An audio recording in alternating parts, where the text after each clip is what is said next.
Broker बोले खास पेशकश हमारी। जी आज का दिन तो ब्रोकर बोले सेगमेंट के लिए और ज़्यादा महत्वपूर्ण हो जाता है, क्योंकि प्रधानमंत्री की स्पीच रही, S&P ने रेटिंग बढ़ाई, इन सब के बीच में विदेशी ब्रोकरेज हाउसेस को क्या पसंद आ रहे हैं, और उनको जो पसंद आ रहे हैं वो हमारे एक्सपर्ट को पसंद आ रहे हैं कि नहीं, क्योंकि उनकी सहमति ज़्यादा जरूरी है। तो इन तमाम चीज़ों का मिश्रण लेकर के अपने कार्यक्रम का आगाज़ करते हैं। हर्ष तमाम जानकारी के साथ, तमाम रिपोर्ट्स के साथ जुड़ चुके हैं हमारे साथ हर रोज़ की तरह।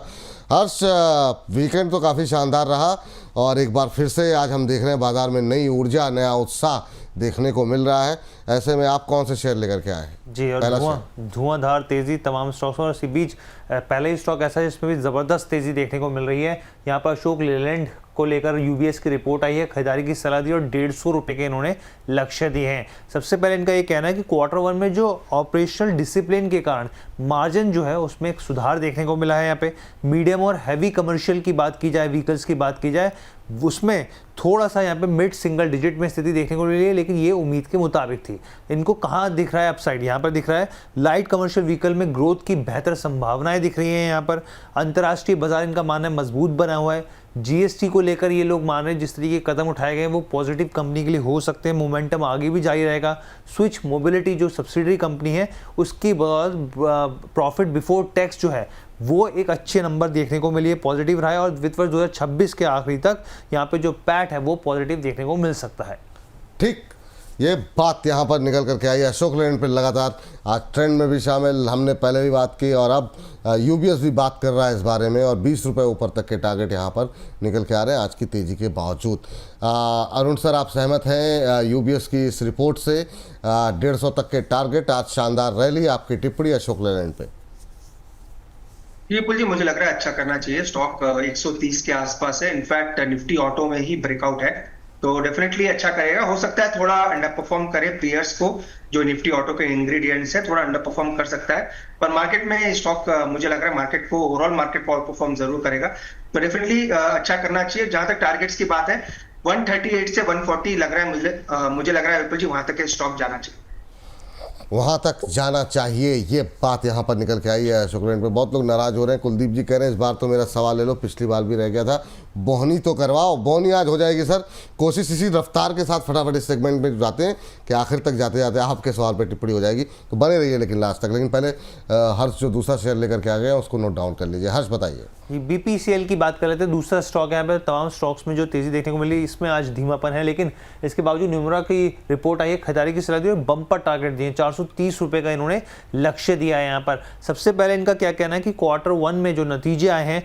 उसमें रिकॉर्ड हाई मार्केटिंग मार्जिन्स के वजह से यहाँ पे जो प्रदर्शन है वो काफ़ी मजबूत रहा है। यहाँ पे इन्वेंट्री लॉस का जो नुकसान हुआ, बहुत ही आंशिक लॉस हम लोग मान के चले, ये रिपोर्ट में कहा गया है। यहाँ पे कंपनी को उम्मीद है कि जो रूसी कच्चे तेल की जो सप्लाई है वो 30% के ऊपर बनी रहेगी, यानी कि ये मान के चले 30% के ऊपर रहने वाली है।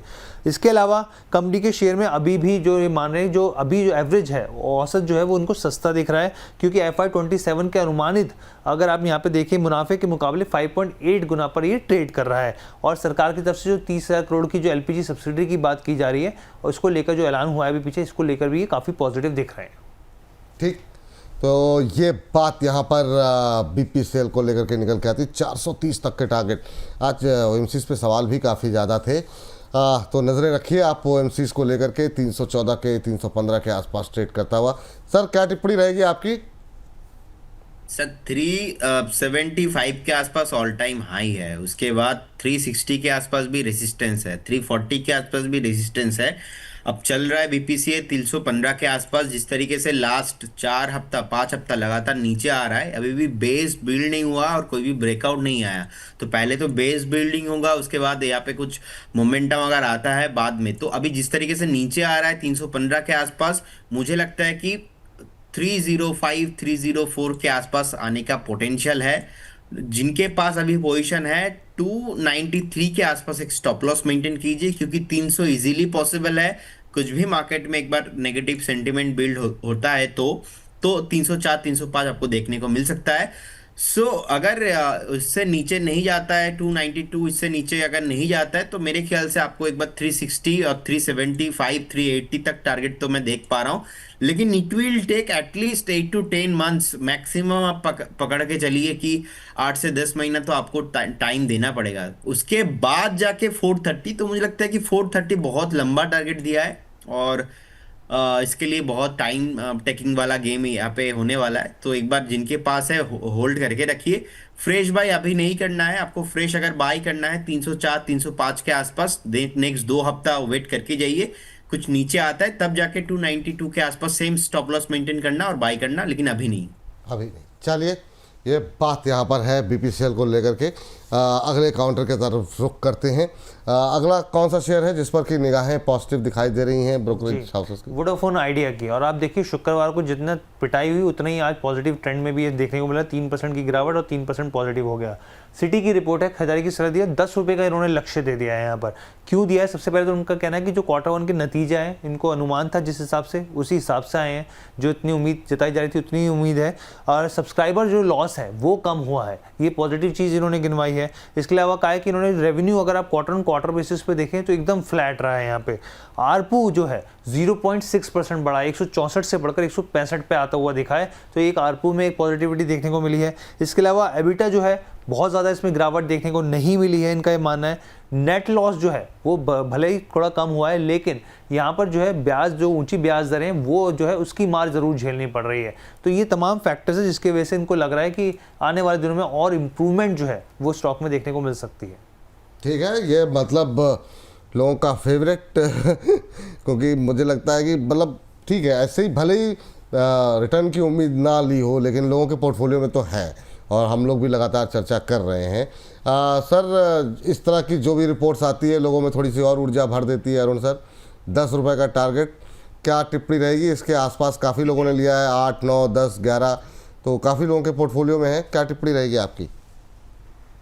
अगेन विपुल जी, वही सेम राय है। कोई खरीदारी की सलाह नहीं है, पहले भी नहीं थी, अभी भी नहीं है। स्टॉप लॉस 6 रुपए का था, अभी भी सेम मेंटेन्ड है। इनफैक्ट ऑलमोस्ट 12 पैसे से इसका स्टॉप लॉस बचा है। पिछले बार भी जो रिकमेंड किया था 6 रुपए के आसपास स्टॉप लॉस है, तो 6 रुपए का स्टॉप लॉस अभी भी मेंटेन करें। जिन्होंने भी ले रखा है 6 रुपए के, अगर थोड़ा नीचे भी लगा लेंगे तो भी चलेगा, पर नई खरीदारी की विपुल जी सेम सलाह नहीं है। यूनिवर्सल सेम वही है। जहां अगर अटके हैं तो उछाल में निकलने की कोशिश करें और 6 रुपए का स्टॉप लॉस जरूर मेंटेन करें।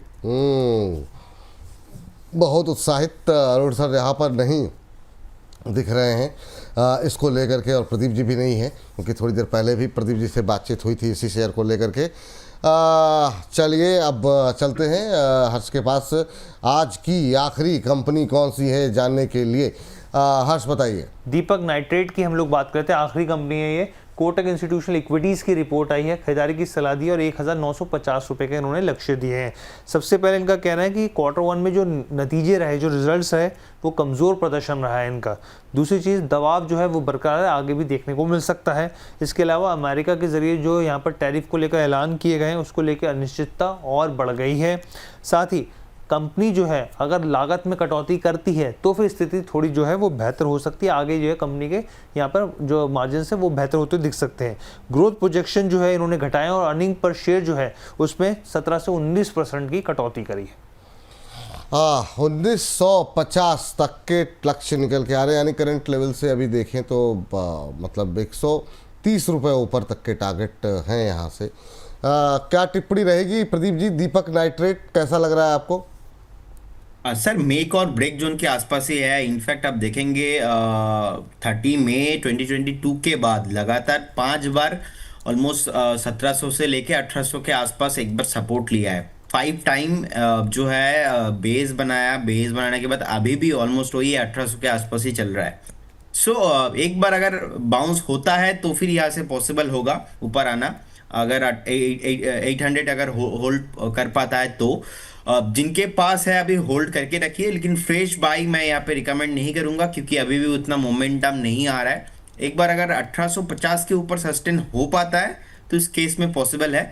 और वोडाफोन आइडिया को लेके भी बता देता हूँ विपुल जी, मैं ना बहुत कम ऐसे रिपोर्ट देखा हूँ जो जब 12, 13, 15 डॉलर के आसपास था जहाँ पे ऐसा बताया गया कि स्टॉक फिर से 7 रुपीज 8 रुपीज हो सकता है। इनफैक्ट आप एक देखिए स्टोरी को कैसे बिल्ड किया जाता है मार्केट में।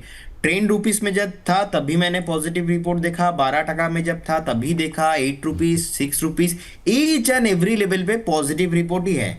अब द थिंग इज कि कंपनी का जो डेट था ना ऑलमोस्ट 2,10,000 करोड़ के आसपास, उसके बाद हमने देखा गवर्नमेंट ने स्टेक लिया 49% के आसपास, वो 37,000 करोड़ के आसपास, प्लस माइनस करके देखेंगे 1,70,000 करोड़ के आसपास, तो वो अभी भी डेट पेंडिंग ही था। बाद में एक्चुअली गवर्नमेंट नहीं चाहता कि वोडाफोन आइडिया जैसे कंपनी खत्म हो जाए। गवर्नमेंट तो बार बार ट्राई कर रहा है सपोर्ट करने के लिए, लेकिन इतना ज़्यादा इनका डेट है और उसका डेट का इंटरेस्ट भी इनको भरना है, टेक्निकली देखा जाए इट विल टेक टाइम।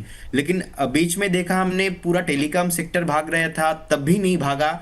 सो मुश्किल है बहुत चलना। तो ये जो बेसिक सा फैक्ट है ना, ये इन्वेस्टर्स को समझना चाहिए। और मैंने विपुल जी बहुत कम रिपोर्ट ऐसा देखा है, स्पेशली वोडाफोन आइडिया के साथ, कि नेगेटिव कोई जो है कोई भी ब्रोकरेज हाउस से नेगेटिव रिपोर्ट दे रहा है, मैंने नहीं देखा। लेकिन फिर भी देखिए स्टॉक नीचे आ रहा है, तो कुछ ना कुछ सर हमने इसमें कवर है करी मैटर। है, कई ऐसी रिपोर्ट्स हम लोगों ने कवर करी है, अपने दर्शकों को दिखाई है, जिसमें बहुत नीचे के टारगेट्स भी थे।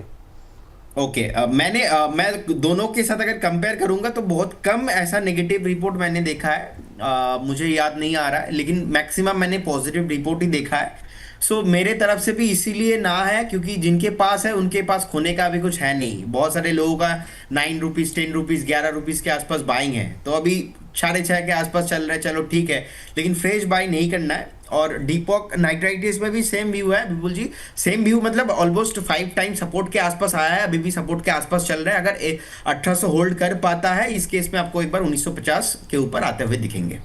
चलिए, तो ये बात यहाँ पर निकल करके आई है। तो ये चारों शेयरों की कवरेज कंप्लीट हो गई आपकी जी।